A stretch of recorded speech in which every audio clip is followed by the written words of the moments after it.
네, 반갑습니다, 구독자님들. 자, 저희 채널에서는요, HLB를 가지고 계신 분들이 참 많을 겁니다. 구독자 유입도 이 HLB 영상에서 좀 많이 터졌기 때문에 저희 채널에서는 참 정성스럽게 다룰 수밖에 없는 종목인데, 사실 여러분들도 다 알고 계시다시피 HLB 같은 경우에는 항소와 병용임상 관련된 건으로 한 10월쯤에 서류 재제출 대기 중이죠.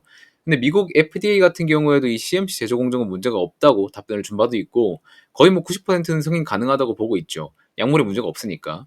근데 여러분들이 알고 계실지는 모르겠지만 이 제약 그리고 바이오의 다음 방향성은 이미 정해져 있다는 걸 좀 아실지 모르겠습니다. 자, 제약 바이오의 궁극적인 목표는 세상을 뒤집을 신약 개발이죠. 근데 그 신약 개발을 하기 위해서는 이 돈은 몇 조 단위로 깨질 때도 있고 기간은 뭐 거의 10년 넘게 걸리는 것도 다반사예요. 그래서 이런 불합리성을 줄이기 위해서 지금 세계가 AI를 가지고 신약 개발을 연구를 하고 있습니다. 물론 HLB도 AI 신약 개발을 하기 위해서 최근에 액션을 보여준 게 있습니다. 그것들을 이번 영상에서 좀 자세히 다루어 드릴 테니까 지금부터 조금 집중해서 잘 들어보시기 바랄게요. 자, 과거에 뭐 엄청 과거도 아니에요. 7월 2일에 이런 뉴스가 하나 나와줬습니다. HLB 그룹이 AI 신약 개발 기업 아론티어에 50억 원을 투자했다는 기사입니다. 자, 이 뉴스를 보고 나서 HLB 주가 잘 가겠다 싶었습니다. 제가 23년도부터 이 AI 신약 개발에 좀 관심을 가져왔었었는데 이 혁신적으로 비용이랑 시간을 절감시켜 줄 수 있는 이 신약 개발의 꽃이 될 수 있겠구나 싶었던 분야였어요. 근데 HLB도 이 시대 트렌드에 맞춰서 조금 스텝을 밟아가는 모습을 좀 보고 이 바이오 종목 중에서는 알테오젠 다음으로 조금 엄청난 기업이 될 수 있겠구나. 딱 그렇게 생각이 들더라고요. 자, 이게 왜 중요한 거냐면 23년도 한 말부터 그런 얘기가 돌았어요. AI가 활성화되면서 이 LLM 부분에서 이제 다들 아시는 챗GPT가 유명해지기 시작했었죠. 그러면서 다양한 분야에서 활용될 거다 이런 이야기가 떠돌았었는데 그 중에서도 AI 신약 개발도 한번 붕 뜬 적이 있어요. 그래서 뭐 파로스 아이 바이오라든지 신테카 바이오, 보르노이 이런 종목들이 주가가 좀 잘 튀어졌었던 적이 있었는데 근데 이거는 단순한 주가 펌핑의 문제가 아니라 AI 신약 개발 같은 경우에는 분명히 한번 주도주로 뜰 때가 있을 겁니다. 이 왜냐면 여러분들이 다 아시는 이 엔비디아에서 궁극적 목표로 향하는 분야가 이 바이오, 특히 AI 신약 개발 쪽이기 때문이에요. 보시면은 엔비디아 같은 경우에 예전부터 좀 자체 프로젝트인 이 인셉션에서 바이오니모 플랫폼을 설계해가지고 여러 신약 개발 회사들을 땡겨왔었어요. 자기네들 AI 칩을 통해서 신약 개발을 해봐라 하면서 굉장히 다양한 기업들에게 개발 기회를 좀 제공해주고 있는데 사실 국내에서도 되게 많은 제약사들이 AI 이 신약 개발 쪽으로 뛰어들고 있거든요. 이름만 들어도 아는 이 한미약품, 뭐 JW 중해제약, 대웅제약, 유한양행 뭐 이런 기업들에서 한국 대표적인 좀 바이오 기업들이죠. 이런 데서는 이미 진행을 하고 있었습니다. 사실 이건 정부에서도 지속적으로 지원을 해주고 있었기도 해요. K 멜로디 사업이라고 있는데 뭐 쉽게 말하면은 국내 바이오 기업들 데이터를 싹 다 모아가지고 AI에 때려 박은 다음에 이 빅데이터로 신약 개발을 하겠다는 그런 프로젝트인 거예요. 이게 지금 잘 진행되고 있는지 모르겠지만 AI 신약 개발 같은 경우에는 국가에서도 지원을 해주는 사업이기 때문에 어쨌든 나아갈 수밖에 없습니다. 근데 AI 신약 개발의 핵심은 기존에 우리가 사람이 하나하나 다 신약 개발 타겟 발굴하고 스크리닝하고 실험하고 임상부터 1, 2, 3, 4까지 다 하고 허가받고 이런 과정들이 너무나도 기간이 길었단 말이에요. 그리고 돈도 굉장히 많이 깨지는 작업이거든요, 이게. 통상적으로 이 신약 개발 하나 하는데 걸리는 기간이 뭐 10에서 한 15년 정도 되고 비용은 뭐 전체 비용으로 따지면 뭐 한 2, 3조 원 깨져요. 그래서 바이오 기업들에서 이 신약 하나 개발하기에 리스크가 너무 크다는 불편함이 있다 보니까 이게 참 골치였던 겁니다. 그런데 이 신약 개발에 AI를 곁들이니까 이 과거에 있던 데이터를 기반으로 AI가 후보 물질도 편하게 발굴해주고 기회비용도 줄여주고 시간도 엄청 줄여줘 한 절반 정도 줄여주니까 비용도 한 6천억 정도 절감이 돼요. 그렇기 때문에 정부에서도 적극적으로 이렇게 밀어주는 거고 엔비디아도 사업성이 크니까 일찍이 이 AI 신약 개발에 투자를 진행했던 거죠. 보시는 것처럼 이 전임상 단계에서 걸리는 이 기간이 적게는 5년, 길게는 한 뭐 10년 정도 걸리는 과정인데 이 AI 플랫폼을 사용하면 이게 한 1에서 2년까지 줄여버릴 수 있다는 거예요. 그래서 엔비디아도 이게 돈이 될 사업이니까 눈에 불을 켜서 덤벼든다고 생각을 전 하고 있습니다. 임상 기간은 뭐 사람한테 직접 테스트하고 그 결과를 지켜봐야 하는 거니까 뭐 그게 크게 줄어들진 않는데 그 사이에 결과 도출이랑 분석 업무는 AI가 좀 도와줄 수 있겠죠. 자, 그리고 또 보시면은 AI 신약 개발 시장 규모는 올해 12억 9,300만 달러를 전망을 하고 있고 3년 뒤 27년에서는 40억 300만 달러까지 약 3배 정도 증가할 것으로 보고 있어요. 이게 원화로 치면은 한 5조 5천억 원인데 인간의 궁극적인 니즈는 결국에 헬스케어, 생존의 문제이기 때문에 AI 신약 개발은 무조건 나아가야 하고 굉장히 커질 시장이라고 보고 있어요.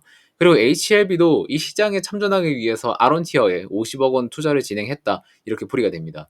자, 앞으로 신약 개발 시장이 계속해서 커질 건데, 자, 그러면 지금 당장 병용 임상이 문제일까요? 앞으로도 HLB 같은 경우에는 신약을 과거보다 더 좋게 빠르게 만들어낼 수 있는 모멘텀이 생긴 거죠. 이번 병용 임상건에 대한 이슈 크기도 물론 스케일이 굉장히 크지만 앞서 말씀드린 것들을 생각해보면 앞으로 HLB가 더 보여줄 퍼포먼스 크기는 지금보다 몇 배는 더 커질 수 있다고 봅니다. 그러니까 우리는 지금 당장 눈앞에만 있는 이 FDA 승인만에 너무 집중하지 말자라는 말씀을 드리고 싶었어요. 더 큰 스텝을 기업에서 준비하고 있는데 HLB를 너무 좁은 구멍에서만 바라보지 말고 앞으로의 추가 모멘텀은 뭐가 있는지를 꼭 보고 알고 투자를 해야 된다는 거를 좀 말씀드리고 싶었습니다. 자, 그래서 지금 당장의 주가 흐름이 이렇게 슬로우하고 우리가 원하는 강한 상승은 안 나오고 있지만 우리는 이 다음 차트의 그림을 이렇게 그릴 수 있다는 거죠. 자, 그러면 HLB는 때를 기다릴 수 있도록 묵혀두고 우리가 보유한 주식 말고 남는 비중들 있죠. 그 비중만큼은 하반기에 잘 투자를 해야 됩니다. 지금 시장에서 주도주로 자리매김할 만한 섹터들이 뭐 우선 방산, 조선 뭐 이런 두 가지만 보시면 될 것 같은데 기존에 강했던 화장품 섹터 애들은 뭐 최근에 실적 발표 나오면서 많이들 뭐 셀온 하고 있는 것도 보여주고 있어서 더 이상 주도의 흐름을 가져가기에는 좀 어려울 것 같아 보이고요.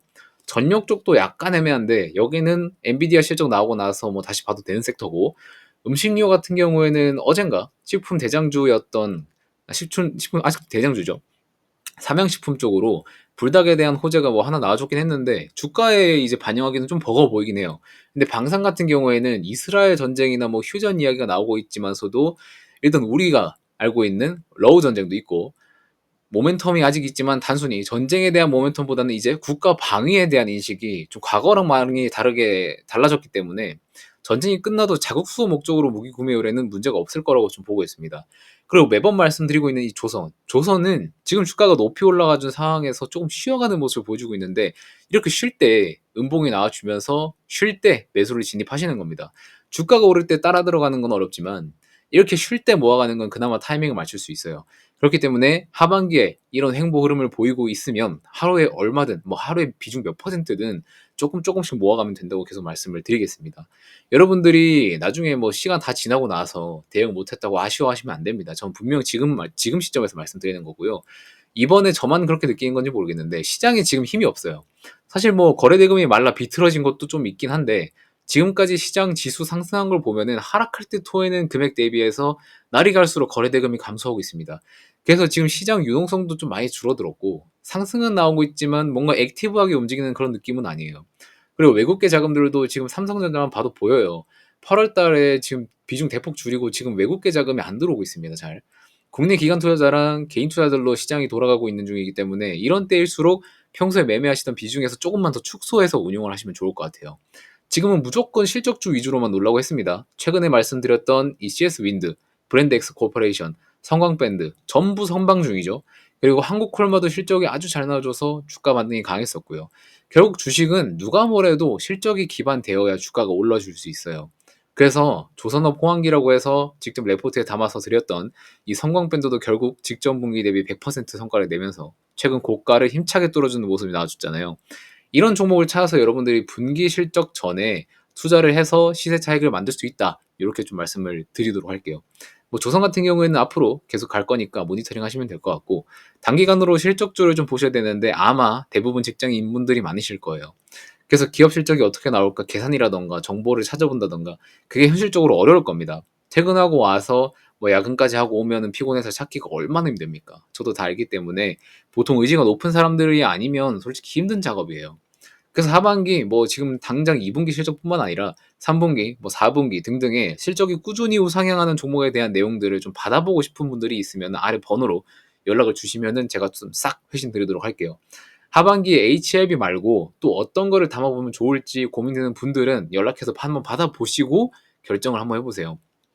제가 이런 종목도 있으니까 한번 살펴보고 판단해보세요 라고 할 거예요. 그러면 여러분들이 보시기에 괜찮아 보이면 관심 종목 찍어두는 거고 뭔가 별로면 그냥 다른 거 보셔도 되는 겁니다. 아시겠죠? 자, 그럼 저는 다음 영상에서 또 뵙도록 하겠습니다. 고맙습니다.